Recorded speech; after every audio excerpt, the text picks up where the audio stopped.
Dans le quartier, tout le monde les connaissait. On disait souvent que Mia et Ruth n'étaient pas des amies, mais des sœurs nées de deux mères différentes. Elles n'étaient jamais séparées. Quand on voyait Mia marcher dans les rues poussiéreuses du quartier, on savait que Ruth n'était jamais bien loin. Et quand Ruth arrivait quelque part, les gens disaient toujours « Attendez un peu, Mia arrive ». Elles allaient à la même école depuis l'enfance. Elles s'asseyaient toujours sur le même banc. Quand l'une comprenait une leçon, elle l'expliquait à l'autre. Quand l'une tombait malade, l'autre portait ses cahiers. Parfois, elles partageaient même le même repas. Pas par romantisme, mais parce que, chez elles, il n'y avait pas toujours assez pour deux. Dans la famille de Mia comme dans celle de Ruth, l'argent était un problème permanent. Il manquait souvent quelque chose. Parfois le riz, parfois l'huile, parfois les deux. Mais malgré la pauvreté, il y avait une chose que personne ne pouvait leur enlever, leurs rêves. Depuis qu'elles étaient petites, Mia et Ruth se faisaient toujours la même promesse, chuchotées le soir, assises devant leur maison. On va réussir à l'école. On va sortir nos parents de la misère. Elles savaient que ce ne serait pas facile. Elles voyaient leurs parents se lever tôt, revenir fatigués, compter chaque pièce avant d'aller au marché. Elles entendaient les soupirs, les disputes à voix basse, les prières murmurées le soir. Mais elles y croyaient dur comme fer. Pour elles, le baccalauréat n'était pas un simple diplôme. Ce n'était pas juste un papier à accrocher au mur. C'était une porte de sortie. Peut-être la seule. Chaque soir, malgré la fatigue, elles révisaient ensemble sous une petite lampe. Quand l'électricité coupait, elles continuaient à la lumière du téléphone. Quand l'une voulait abandonner, l'autre la relevait. Si on tient encore un peu, la vie va changer. Et le jour arriva enfin. Le jour des résultats du baccalauréat. Dès le matin, le quartier était étrange. Trop silencieux. Les jeunes parlaient peu. Les parents faisaient semblant d'être calmes, mais la peur se lisait sur tous les visages. Devant l'école, une foule immense s'était rassemblée bien avant l'affichage des listes. On entendait des murmures, des prières, des phrases qui faisaient peur. Quand deux amis passent le bac ensemble, il y en a toujours une qui réussit et l'autre qui échoue. Ces mots restaient coincés dans la tête de Mia. Son cœur battait si fort qu'elle avait du mal à respirer. Elle sentait ses mains devenir moites. Quand les listes furent enfin affichées, ce fut la panique. Tout le monde se précipita. On entendait des cris, des pleurs. Certains élèves s'asseyaient par terre, la tête entre les mains. Mia cherchait son nom sans respirer. Son doigt tremblait en suivant les lignes. Elle avait l'impression que le monde tournait autour d'elle. Puis soudain, elle s'arrêta net. Elle venait de voir son nom. Mia leva la tête et cria de toutes ses forces. « J'ai réussi. J'ai réussi. » Elle pleura. Elle sauta. Elle leva les bras vers le ciel. « Merci mon Dieu. Merci. » Mais presque aussitôt, son sourire se figea. Elle se retourna brusquement. Ruth. Ruth était toujours devant le tableau. Silencieuse. Elle lisait et relisait les listes, murmurant presque. « Attends, attends. » Les secondes semblaient interminables. Mia sentit son cœur se serrer. Puis soudain, Ruth s'arrêta. Elle posa une main sur sa bouche, comme si elle n'osait pas y croire. Et elle cria à son tour. « J'ai réussi moi aussi. » Elle éclata en larmes. Mia courut vers elle. Les deux amies se jetèrent dans les bras l'une de l'autre, pleurant, riant, répétant sans cesse. « On a réussi toutes les deux. » Ce jour-là, aucune n'avait été laissée derrière. La nouvelle arriva très vite dans le quartier. Les parents sortirent des maisons en criant. « Elles ont réussi. Elles ont réussi. » Les mamans lançaient du foufou sur leur tête. Les papas jetaient de la poudre blanche en remerciant Dieu. Le quartier entier vibrait de joie. On applaudissait. On chantait. On disait « Ces filles vont aller loin. » Ce jour-là, Mia et Ruth se sentaient invincibles. Elles avaient l'impression que la vie venait enfin de leur ouvrir la porte qu'elles attendaient depuis toujours. Mais ce qu'elles ne savaient pas encore, c'est que cette réussite vécue ensemble allait bientôt les séparer. Quelques jours plus tard, les parents de Ruth la firent asseoir dans le salon. L'ambiance était lourde, sérieuse. Son père la regarda longuement avant de parler. « Ta tante Patricia, tu la connais. C'est une femme très riche. Elle veut que tu partes continuer tes études à Dubaï. » Ruth resta silencieuse une seconde. Puis ses yeux s'ouvrirent en grand. « Dubaï? Moi ?» Sa mère souriait déjà. Son père hocha la tête. « Là-bas, tout est différent. Tu auras une autre vie. » Ruth n'en croyait pas ses oreilles. Dubaï. Le luxe. Les grandes tours. Une vie loin de la galère. Le lendemain matin, elle courut chez Mia. « Mia, assieds-toi, j'ai quelque chose à te dire. » Quand elle annonça son départ, Mia sourit. Mais son cœur se serra. Ce n'était pas juste un voyage. C'était un autre monde. Le jour du départ arriva trop vite. Tout le quartier accompagna Ruth. Les bénédictions pleuvaient. N'oublie pas d'où tu viens. Mia resta debout, regardant la voiture s'éloigner. Elle leva la main pour dire au revoir. Pour la première fois de sa vie, elle rentra seule à la maison. Et au fond d'elle, une chose venait de changer. Au début, la distance ne semblait pas être un problème. Les premiers jours après le départ de Ruth, Mia se répétait sans cesse. Ce n'est qu'un départ, pas une séparation. Chaque matin, elle se levait avec l'habitude de prendre son téléphone. Elle ouvrait WhatsApp, relisait les anciens messages, souriait toute seule. Ruth envoyait souvent des audios.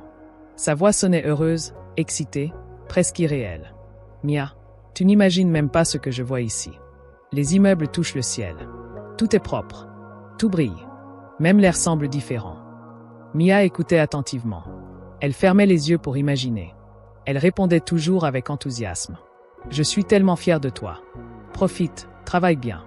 Un jour, moi aussi je viendrai. » Au début, c'était vrai. Elle était sincèrement heureuse pour Ruth. Mais les jours passaient. Puis les semaines. Et lentement, quelque chose changeait. Pendant que Ruth découvrait un nouveau monde. Mia, elle, restait dans le même quartier. Avec les mêmes routes cassées. Les mêmes coupures d'électricité. Les mêmes problèmes. Chaque matin, elle se réveillait au chant du coq. Chaque soir, elle aidait sa mère à préparer le repas avec ce qu'il restait. La réalité ne s'était pas améliorée. Elle s'était figée. Ruth envoyait maintenant des photos. Des photos qui faisaient mal. On la voyait devant de grands bâtiments. Dans des centres commerciaux immenses. Avec des vêtements neufs. Des chaussures propres. Sous les photos, Ruth écrivait. La vie ici est dure aussi, mais différente. Il faut juste se battre. Mia regardait ces images longtemps. Très longtemps. Elle zoomait. Elle observait chaque détail. Puis elle posait son téléphone et soupirait profondément. Chez elle, personne ne parlait de Dubaï. Mais tout le monde voyait bien la différence. Les voisins murmuraient déjà. « Tu as vu Ruth ? Elle est partie loin. Elle a de la chance. » Parfois, on disait à Mia en souriant. « Toi aussi, tu réussiras. Mais regarde, elle a pris de l'avance. » Ces phrases, dites sans méchanceté, s'enfonçaient pourtant comme des épines dans son cœur. Au fil des mois, les appels de Ruth devinrent moins fréquents. Pas parce qu'elle ne pensait plus à Mia, mais parce que leur vie ne se ressemblait plus. Quand Ruth parlait de stress à l'université, Mia pensait à sa mère qui manquait d'argent pour le marché. Quand Ruth parlait d'examens difficiles, Mia pensait aux factures impayées. Quand Ruth parlait de fatigue, Mia pensait à la fatigue de survivre. Un soir, après une longue journée, Mia rentra chez elle et trouva sa mère assise, la tête entre les mains. « Maman, qu'est-ce qu'il y a ?» Sa mère leva les yeux, les larmes brillantes. « Le propriétaire veut augmenter le loyer. Je ne sais plus quoi faire. » Ce soir-là, Mia ne dormit pas. Elle regardait le plafond, les pensées tournant en boucle. On a pourtant réussi le bac ensemble. Pourquoi nos vies sont-elles si différentes maintenant? Le lendemain, Ruth envoya un message vocal. Sa voix était joyeuse, presque trop. « Mia, devine quoi? Ma tante veut m'acheter un ordinateur neuf pour mes études. Elle dit que je dois avoir le meilleur. » Mia resta silencieuse un long moment. Son téléphone posé sur la table. Elle écrivit. Effaça. Réécrivit. Puis répondit simplement. « C'est bien. Félicitations. » Mais au fond d'elle, quelque chose venait de se fissurer. Ce n'était pas de la haine. Ce n'était même pas de la jalousie au début. C'était une comparaison silencieuse. Une comparaison qui faisait mal. Les semaines passèrent. Mia chercha du travail. N'importe quoi. Elle voulait aider sa famille. Elle voulait se sentir utile. Mais partout, on lui disait la même chose. « Tu es diplômée, mais sans relation, c'est compliqué. » Chaque refus la rendait un peu plus amère. Pendant ce temps, Ruth envoyait parfois de l'argent à sa famille. Des petites sommes, mais suffisantes pour être remarquée. Le quartier parlait encore. La fille de Patricia, là, elle aide déjà ses parents. Dubaï change les gens. Mia entendait tout. Un jour, Ruth appela en visio. Elle portait une belle robe. Ses cheveux étaient parfaitement coiffés. Mia sourit, mais son sourire était fatigué. « Tu as changé, dit-elle doucement. Ruth rit. « Toi aussi, tu as grandi. » Mais Mia savait que ce n'était pas la même chose. Pendant l'appel, Ruth parla longtemps. De ses projets, de ses rêves, de ce qu'elle comptait devenir. Mia l'écoutait, silencieuse. À un moment, Ruth dit sans réfléchir. « Tu sais, si tu étais venue avec moi, ta vie serait différente aujourd'hui. » Ces mots tombèrent comme un coup de poing. Ruth ne voulait pas blesser. mais elle venait de toucher une plaie ouverte. Après l'appel, Mia posa son téléphone lentement. Très lentement. Elle sentit une boule monter dans sa gorge. Elle se leva, sortit de la maison, marcha longtemps dans le quartier. Les lumières étaient faibles. Les enfants jouaient pieds nus. Les mêmes scènes. Toujours les mêmes. Et une pensée commença à s'installer. Une pensée dangereuse. Peut-être que Dieu ne bénit pas tout le monde de la même façon. Peut-être que certaines personnes sont destinées à rester en bas. Ce soir-là, Mia pleura comme jamais. Pas de bruit. Juste des larmes silencieuses. À partir de ce jour, elle changea. Elle répondit moins aux messages. Ses réponses devinrent plus courtes. Ruth le remarqua. Mia, est-ce que je t'ai fait quelque chose? Mia répondit. Non. Je suis juste occupée. Mais ce n'était pas vrai.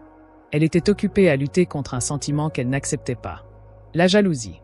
Pas la jalousie méchante, mais celle qui n'est quand deux personnes partent du même point. Et que la vie en élève une, pendant que l'autre reste bloquée.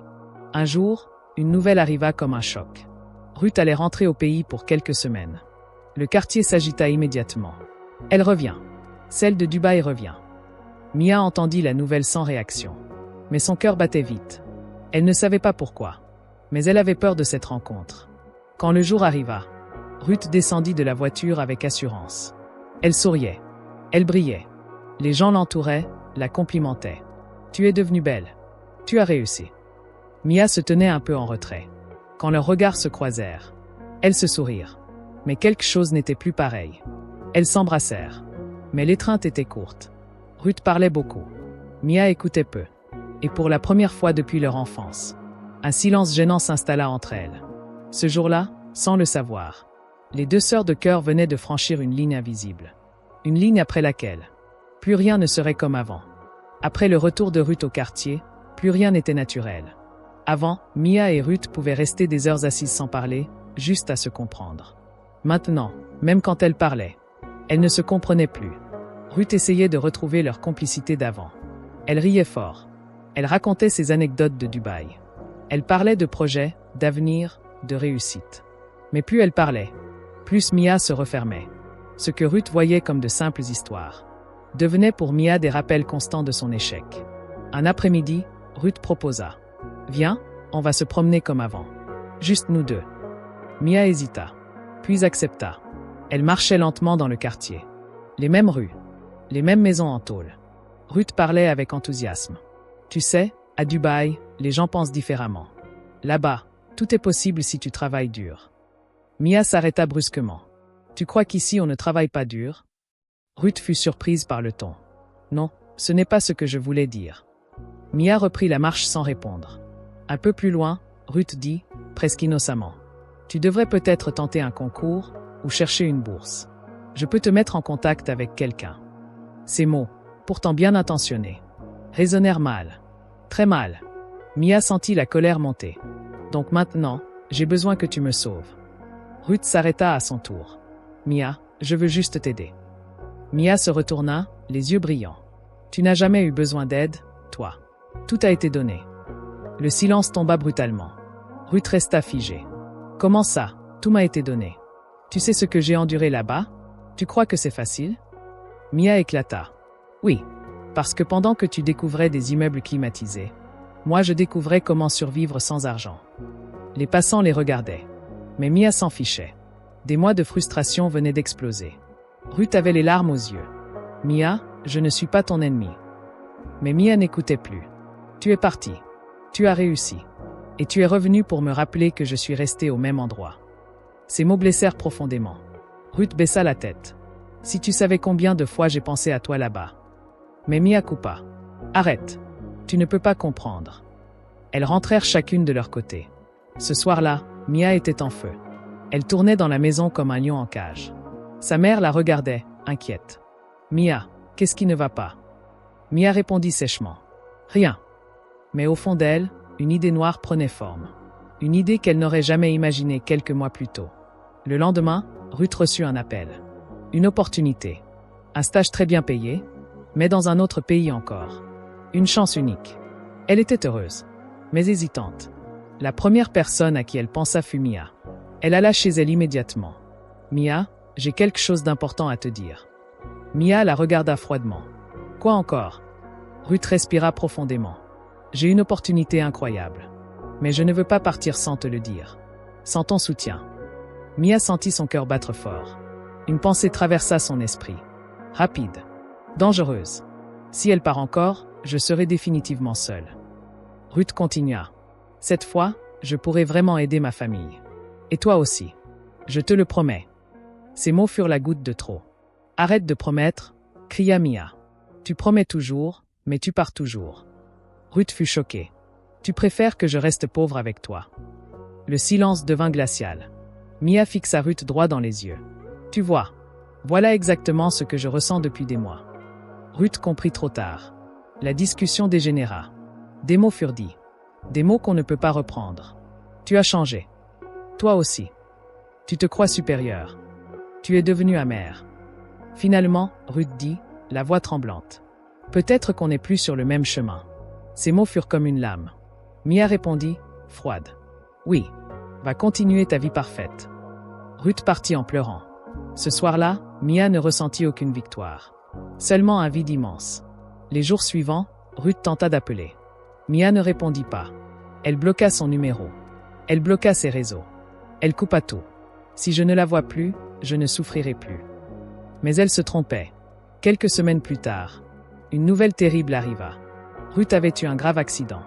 À l'étranger. Hospitalisée. Dans un état critique. La mère de Ruth courut chez Mia, en larmes.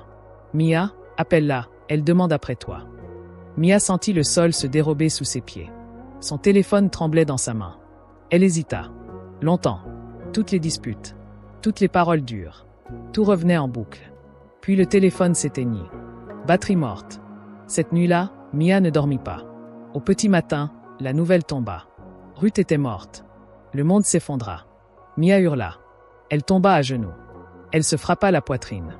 Non, non, ce n'est pas possible. Les funérailles furent silencieuses. Mia se tenait à l'écart. Elle n'osait pas regarder le cercueil. Quand elle s'approcha enfin, elle murmura. Pardon, pardon, pardon. Mais il était trop tard. Des mois passèrent.